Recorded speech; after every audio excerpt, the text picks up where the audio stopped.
Hello, hello. We have a new chapter of the One Punch Man webcomic. Ooh, what a treat, what a treat. The forward edge in the official One Punch Man story. The last chapter was very exciting, but in some ways kind of anticlimactic. They established all of these dragon tier monsters. They all had pretty crazy designs. I was looking forward to gigantic choreographed fights, but it's almost like one is like, okay, we can leave that for Murata. That can happen in the Murata version. I'll just keep going with the plot.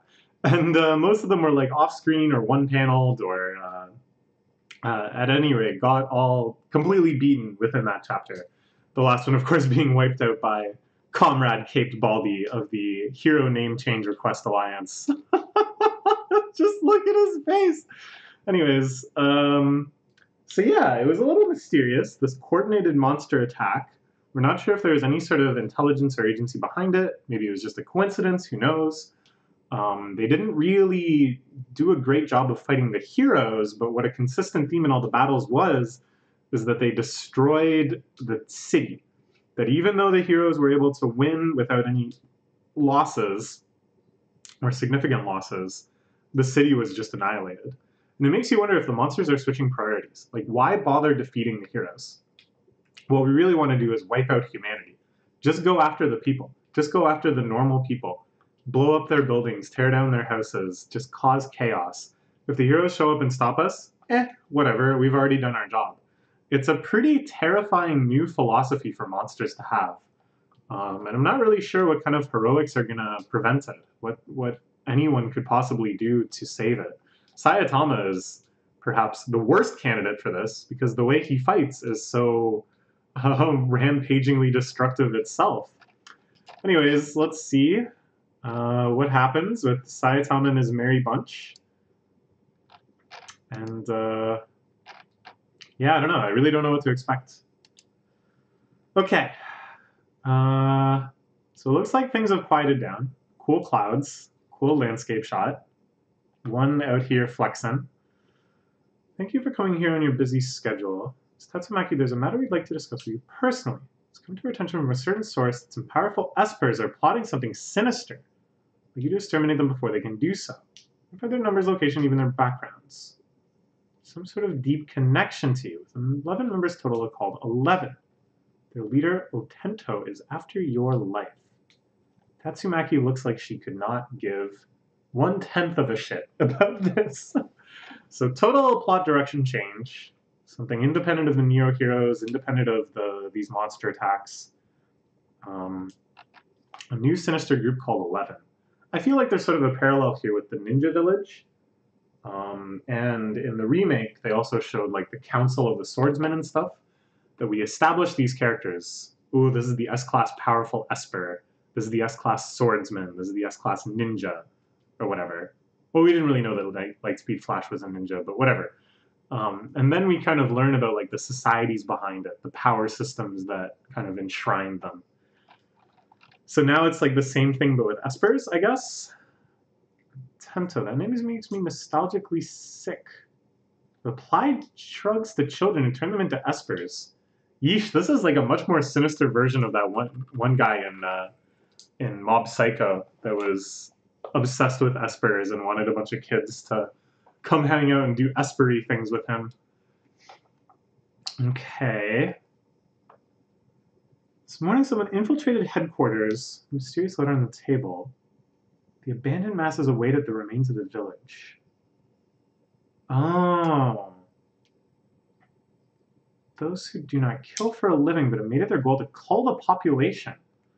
Ooh, okay. So at first I thought this would be like the other ninjas, but all of those guys were wiped out, weren't they?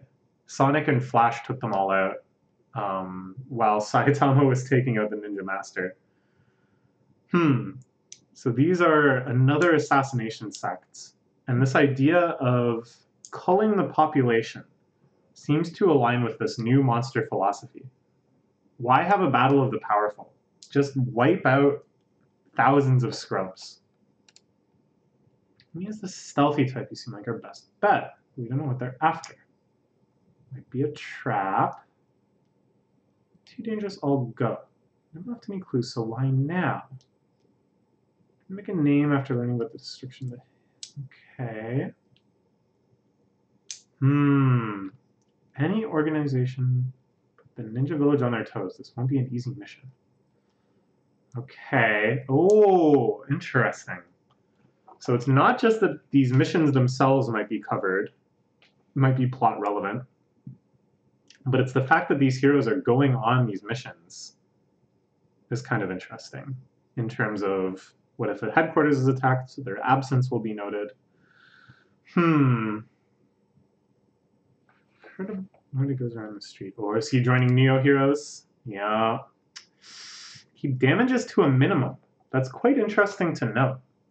I don't know if that was very emphasized in the last chapter when showing like blue versus the monsters versus like comparing that to the Hero Association versus the monsters. Neo Heroes take care of the hordes of monsters. People like me specialize in pure combat, should be mobilized against dragon level monsters. Subjugation of those designated S-class threats. Okay, this makes a lot of sense. You're a bog standard rampaging monster. Why not let the Neo Heroes take care of that? I have a higher calling. Send me in for something like this, where there's a lot of nuance and subtlety, infiltration, counterintelligence, and eventually like a big battle, of course, but you know, I can handle that in Lightspeed Flash.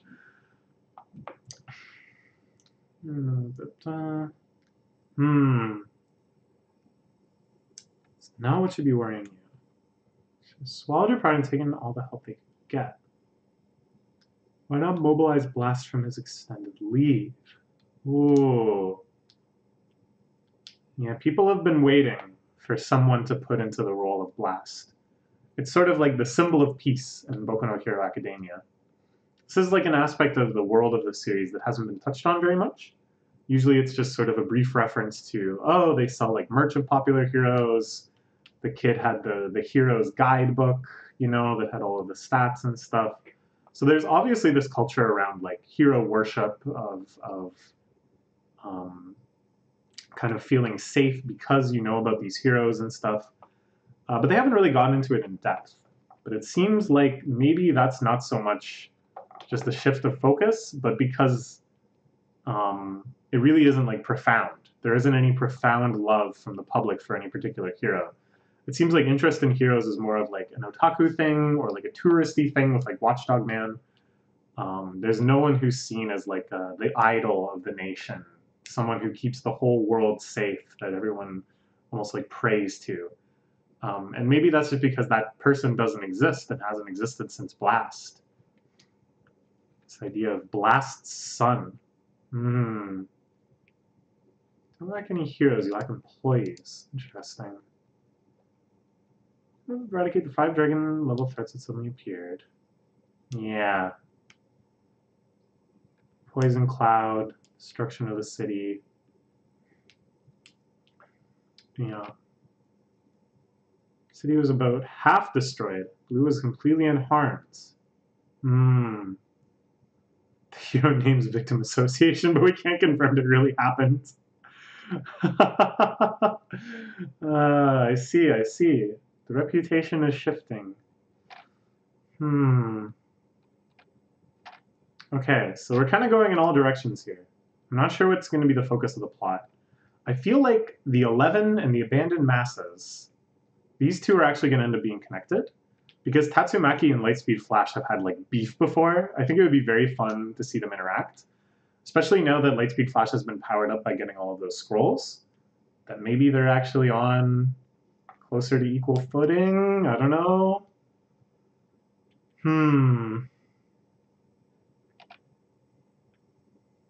Okay. So she's out here, I guess, scoping them out psychically. Son of Blast. On the way, do I have no choice but to rely on a bit of the power of his people? Okay, so what are all the S classes up to? This is actually very exciting. Just to kind of check in with them. So these two we know about. The chapter so far has covered them. Genos, I guess, is probably getting repaired. The rest of them I have no idea. Pig God appears to be on standby in the food store where he's usually located. Cannot rely on his cooperation. Atomic Samurai Suspending his hero activities for several weeks along with his disciples. Starting a regimen to surpass his limits. The presence of insecurity in his skills. Do you remember why that is? It's because he friggin' fought King. It's because King sliced the apple so cleanly that it didn't cut at all without even taking the blade from its scabbard. Or visibly taking the blade from the scabbard. He did it so fast that it didn't even seem to move. That's why Atomic Samurai is freaking out and why he's not at headquarters. Oh, that's so stupid. Fluctual relationship with the association. Unlikely possibility of a takeover by Metal Knight. Maybe on the verge of being excluded. Okay, well that somewhat anticlimactically seems to confirm that there is some suspicion of Metal Knight, some sense of evil, some maliciousness lurking within him. The Versus Metal Knight arc could be coming. Watchdog Man still chilling. Yep. Safest city, its rent price is rising as much as a mega mansion in the Hero Association headquarters. Whoa. That is a shocking piece of like socioeconomic information from the series. Not that I think we're going to get a long discussion on gentrification and the need for publicly sourced affordable housing and issues of having a city where the service population and the residents are like kind of totally distinct from one another, and all of the kind of bizarre issues of prejudice and kind of class that result from that. You know, I can just go on about that on my own if you'd like, but I don't think we're going to get it in the manga. I'm surprised they even throw in this fact. I guess the whole sense is like, even these very upstanding S-Class members, whom seem very cooperative, who always do a good job, are unreliable in their own ways, and aren't necessarily making the world a strictly better place, but just kind of leading to strange and odd situations. King has gone missing due to the lack of communication. Suspect that he, just like Tornado and Flash, is facing a great evil that he has a connection to. He's doing push-ups. He's trying to get swole, bro. Oh, man. Zombie Man has gone missing just like King. The type of person to cut off contacts on his own. He's been involved in an unexpected situation. That's right, he went to go investigate the House of Evolution.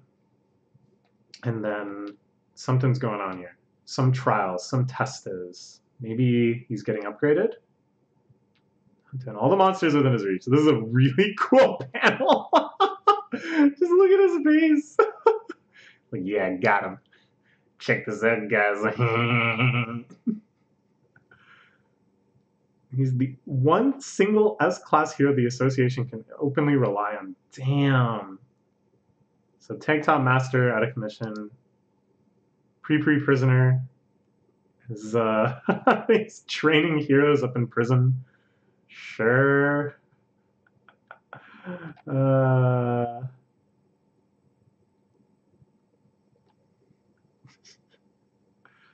Sure. So he's doing his part. It's just a very, very strange part of dubious help. Whatever. Who else we got? Genos is out of commission. Yeah.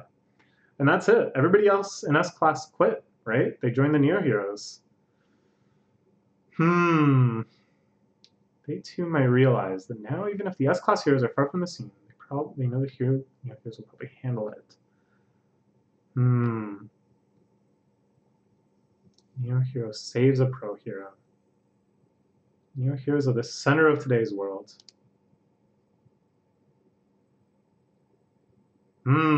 Child Emperor out here with his crazy-ass Randosaur. Ooh, trying to figure out what caused 5 monsters to appear at once. I'm glad someone is interested in that, because I want to know too. Someone's getting to the bottom of it. Tiny piece of metal embedded in its head. It's not a bullet. Ooh, some sort of chip controlling them. So I was going to say, these don't seem like they're smart enough to coordinate these sort of things on their own, some of these monsters. So there has to be some sort of orders being given to it. Even in Monster Association, all of the demon level cadre monsters were either like pretty intelligent, or it was like natural evil water that was just chilling in headquarters. It was never like deployed or anything. So it always seemed like there was some necessary amount of like coordination. Or I guess, I don't know, there was like some other monsters that seemed pretty dumb that they just sort of dumped out there. Like the big many-eyed octopus. But there was like less strategy. There was less sense of like a purposeful deployment with those. A microchip. Okay. Ah, this is one of the Neo heroes, right? This is like the super cyborg idol. Oh, this is... Never mind, we're over here. Sure. We don't know what's going on there. So I'm thinking that the Neo heroes did this. I think this is where it's headed. And this was a theory I had way back a couple chapters ago when they first showed up. I said, you know, really cynically minded readers might think that the Neo heroes are doing this to hype themselves up. Which would explain like the outcomes of a lot of the battles. The one piece of counter evidence is that Blue seemed to have no idea what was going on, and certainly wasn't like prepared for it or anything like that. He was in very serious risk of being injured. But maybe that was part of their plan. Like maybe Blue isn't in on it.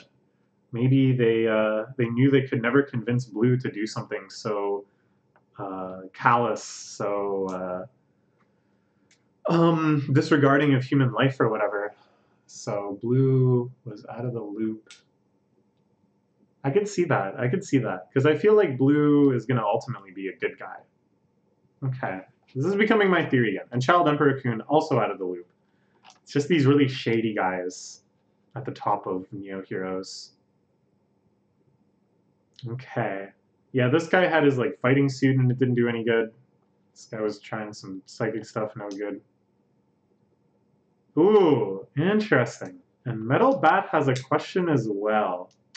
Okay, all right. Lots of interesting developments. Things kind of in a middle point.